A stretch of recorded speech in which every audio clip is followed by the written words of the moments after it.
শহীদ রাষ্ট্রপতি জিয়াউর রহমান আজ থেকে ৪৫ বছর আগে এই খালটি খনন করতে এসেছিলেন। এই খালটি বন্ধ হয়ে যাওয়ার কারণে এলাকার মানুষের অনেক সমস্যা হচ্ছে, বিশেষ করে কৃষকদের। এই খালটি খনন সম্পন্ন হলে পরে এই এলাকার প্রায় ৪৩০০ কৃষক উপকৃত হবে, প্রায় ২০,০০০ মানুষ এই এলাকার উপকৃত হবে। সমগ্র ময়মনসিংহ জেলাতে প্রায় ২৫০০ কিলোমিটার খাল আছে, যেগুলি খনন বা পুনর্খনন করা প্রয়োজন। এখন প্রিয় ভাই বোনেরা, এই যে খাল পুনর্খনন করলে এই এলাকার মানুষের ক্ষতি হবে না উপকার হবে? উপকার হবে। প্রিয় ভাই বোনেরা, ঠিক একইভাবে কৃষক বলুন, সাধারণ মানুষ বলুন, যাদের পাশ দিয়ে খালটা যাবে তাদের কম বেশি উপকার হবে। এই যে আপনারা যে বিএনপি কে ভোট দিয়ে সরকার গঠন করেছেন, আমাদের লক্ষ্যই ছিল, আমাদের উদ্দেশ্যই ছিল যে আমরা সরকার গঠন করতে সক্ষম হলে আমরা এরকম খাল খনন করব। আমাদের লক্ষ্যই ছিল যে আমরা সরকার গঠন করতে সক্ষম হলে আমরা নারীদেরকে স্বাবলম্বী করার জন্য মায়েদের হাতে আমরা পরিবার ভিত্তিক মায়েদের হাতে আমরা ফ্যামিলি কার্ড তুলে দেব। সেটির কাজও আমরা শুরু করেছি। নিশ্চয়ই আপনারা খবরে দেখেছেন না?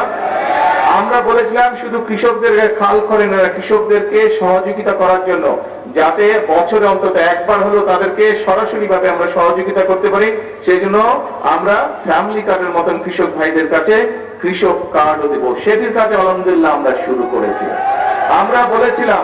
আমরা বলেছিলাম যে আমরা সরকার গঠন করতে সক্ষম হলে এই যে গ্রাম অঞ্চলে যে স্কুলে বাচ্চারা, ছোট ছোট বাচ্চা আছে, প্রাইমারি স্কুলে বাচ্চা আছে, এই বাচ্চাদেরকে আমরা নতুন স্কুলের পোশাক দিব।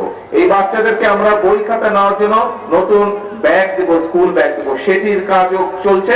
ইনশাআল্লাহ জুলাই মাস থেকে সমগ্র বাংলাদেশে পর্যায়ক্রমিক ভাবে সকল প্রাইমারি স্কুলের বাচ্চাদের কাছে আমরা নতুন কাপড় পৌঁছে দিব, তাদেরকে নতুন স্কুল ব্যাগ পৌঁছে দিব।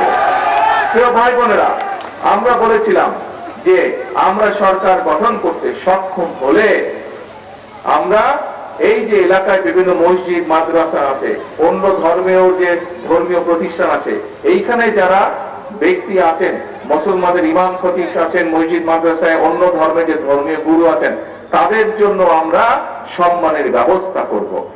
আমরা সেই কাজটি আলহামদুলিল্লাহ আল্লাহর মতে আমরা শুরু করেছি, ধীরে ধীরে আমরা নিয়ে যাচ্ছি।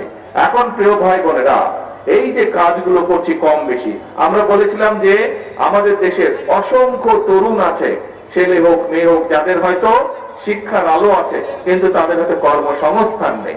আমরা বলেছিলাম যে আমরা সরকার গঠন করতে পারলে আমরা ধীরে ধীরে আমরা সমগ্র বাংলাদেশে যে আমাদের ভোকেশনাল ইনস্টিটিউশন আছে এগুলোকে জোরদার করব।